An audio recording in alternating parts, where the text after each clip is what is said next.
Thanks for staying. I'm glad to see there's still somebody here. Do appreciate it. This looks like a lot of stuff, but it's big space, and my old eyes can read a little better. First, I want to thank you for attending and demonstrating your interest in our club. We do have a great mix of candidates this year, some seeking to serve for the first time, others coming back to return after years off, and myself seeking to finish the final 2 years of service. All of us are seeking to serve you, the members, who want to provide the best ability with the best intent, providing you an enjoyable, affordable, continuing life experience for you and your family. And I want to take this opportunity to thank Julie Dawson and Tom Brady, who've been outstanding board members for the last 4 years and are leaving off the board. And I just want you to know that you've been well served and they've done a wonderful job. Thanks, Tom and Julie. While we may disagree at times as to how we accomplish our goals, I do so generally, always, never without no personal attacks, no disparaging comments, and no personal confrontations. As you probably know, I have been a member on this board for the past year and 9 months. Therefore, I am somewhat like your current automobile. If my service has been inadequate, this is your opportunity to consider trading me in for a new.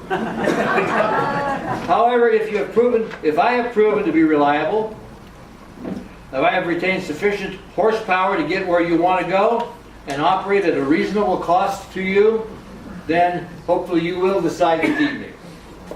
I've enjoyed my years of service and seek the additional 2 years in order to complete the projects underway and to help control the cost of those projects. As well, there are budgetary issues that I believe I can help control if we enact an income-producing plan that I've already presented to the board for this next coming year. As a licensed attorney and a member of the California State Bar, I bring what I believe to be unique professional qualifications and experiences to this board. As I've stated in the past, I am not the attorney for the club and I do not try to act as such. However, that training and those experiences alert me to issues and considerations that might not be raised were I not on the board. Having been in private practice, a deputy district attorney for the county of Los Angeles, and a deputy attorney general for the state of California, I know not all decisions are easy ones. I have decided whether to seek imprisonment of an individual for 10 days, 10 months, or 10 years. And those are difficult decisions and a lot of responsibility. As is deciding to spend $1 million or more on asset improvements. When there is an issue which comes to the board in which I disagree, I take the time at each board meeting to express my reasoning to the board and to you, the members. If you are familiar with our existing board interactions, you will know that I do not denigrate any member at any time. On occasions, I have opposed requests which I believe were excessive, financially stressful, or increased legal liabilities. One such issue was a last-minute request about a year ago to use unexpected year-end money savings to pay previously unplanned employee performance bonuses of estimated $60,000. I thought doing that would raise several employment issues and expectations and take away member funds that should be applied to the budget for the following year in order to eliminate or reduce an expected dues increase. Again, when the budget increase was sought this year, I voted against that increase, not because I didn't like what was being proposed, but my opposition was based on the fact that for the past 2 years, I've been trying to get the board to take a look at this restaurant and its operations. I anticipated that a review of our food and beverage services would reveal areas within which we could see substantial savings and eliminate or minimize future dues increases. If that had been done, this review would have eliminated the need for dues increases. My request was denied despite the fact that I had presented the resumes of 3 experienced club members, experienced in restaurant operations, club management, and who are willing to perform this review service with other members with them without pay. The food and beverage loss for the 2016 year was estimated to be $200,000. The proposed dues increase was $130,000. Had the food and beverage services review taken place, it was my opinion the dues increase would not be needed. Fortunately, this year, after the fact of the dues increase, the restaurant review has begun and should reduce the losses substantially. My leadership style is one of reason and cordiality, learned as a high school principal who had to deal with more than 300 teachers and maintenance staff, parents and students, school district administrators, elected civic officials, and leaders of educational associations. If you know the political volatility of the San Francisco Bay Area, you know creating unity there was not an easy task. For next year, I have made recommendations to modify our board proceedings to give members a better opportunity to hear committee chairpersons present their projects to the board after financial approval by the Finance Committee. This will give all members an additional opportunity to hear the reasoning of the committees as to why the project is needed and how it will benefit our members. I want to thank you for your attention and involvement. I ask you to please vote at the next election, and if you do so, please, I ask you to vote for me. Thank you very much. I have a couple questions for you. Sure. What do you think would make the club better as a whole? Am I on? Yep. Last year, one of my suggestions was that many of our members are still working, and they can't get to some of the committee meetings, and they can't get to board agenda meetings. And so when they come asking questions, they are disappointed and angered by the fact that they hear the constant refrain, well, just go to the committee meetings, go to the board agenda meeting.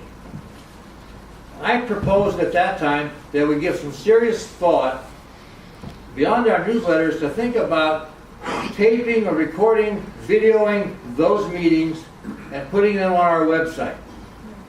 I still think that's a great idea. It was thought at the time I suggested that it might not be possible or might be too expensive, so we did not move forward to it, but I think that's an excellent way to do it. Okay. What time frame should be allowed for the master plan completion? That's a tough question because in 2004 we did a master plan. And some of the members on this master plan were on that committee that did that. And it's 2016, 2017 now, and that plan was never completed. In fact, we're going to wind up taking out trees that we put in based on that master plan. And so, obviously 16 years is far too long, and it's really frustrating. There are parts about our master plan that I voted no on, but I'll tell you what, there are some parts of it that have really proven that they're worth to me. And I think if you don't get it done in 4 years, if it takes that long, then you're never going to ever get it done. And I think there's a very possible way to do that. And I have a plan, which we won't have the time, I'm going to be busy, to bring in an extra $150,000 to $200,000 a year to this club that doesn't cost us a dime. Okay, and last question. What are your ideas for a more successful food and beverage, limiting losses and still providing an enjoyable experience? That's a tough question, and we're fortunate that we do have a committee, an ad hoc committee going on now that's really addressing that and doing a good job. The board is taking a look at that, and we did some preliminary investigations on some people outside. The expense was considerable, and so we figured, why do that to start off? Why not start with members that we have? Some are club managers themselves, and let them take a look at it and let them make recommendations, so that if we have to go outside, then we can give that information and maybe reduce those outside costs. And that committee is working on, and I think the suggestions that have come back from that committee are right on point. Number one, too many people with not being able to track who has access to the things that we buy and sell, and whether they're sold on their premises or whether they go out the back door. Now, I'm not accusing anybody of stealing anything, but that's one supervision thing you got to look at. The other is you have to look at how you're ordering your alcohol and your food, and who's responsible for that, and who's keeping track of it, how you're inventorying it. And I'm getting all these ideas from the committee. What's your wastage, the analysis of that, and we just haven't done a good job of doing that. And that may be why we've had some recent management changes in the place. Who knows? Thank you, Dan. Any questions?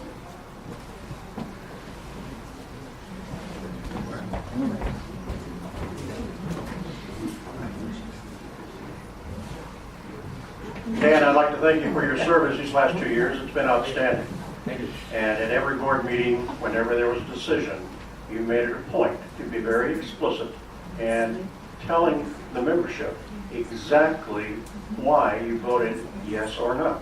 And that's been much appreciated by all. My question to you is, if you are reelected, and should you be reelected, if you're fortunate enough to become president, would you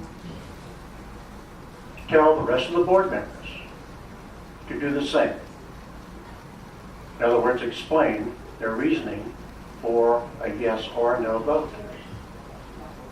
Well, you can tell anybody anything you want to tell them, but they have to decide for themselves what they feel is needed. Certainly, I would encourage, and I do encourage anybody to speak up, because I know that's one of the complaints. It happens so fast on the votes, but sometimes that happens not because anyone's trying to keep information away and not explain it.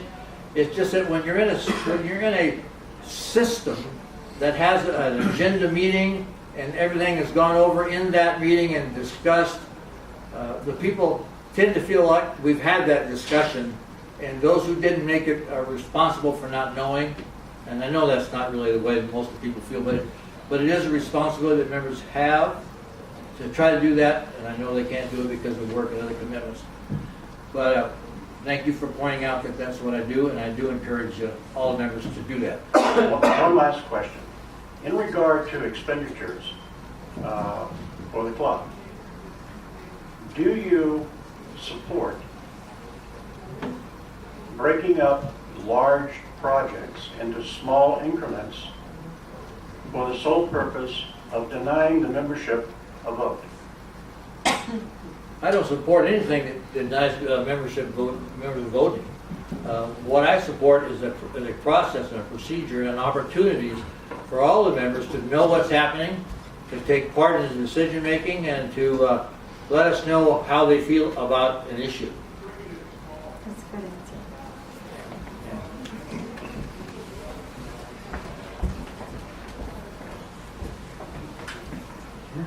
We heard earlier from this poor woman up in the second row who had one of her windows broken, and I think she said it cost $600 to replace it. To your knowledge, in any of the master renovation plan, is netting going to be involved if the driving range is moved? And what is the potential liability to us as equity owners if there is no netting that's budgeted? That's a question I'm not going to avoid answering. I'm going to answer it. And hopefully, and it probably won't make everybody happy either. Anytime there's any damage to any property, you need to look at how did it happen. And your question mainly was about the proposed driving range. The proposed driving range? Maybe the batteries did. Now? No. No. Yeah, the red light's going off and on.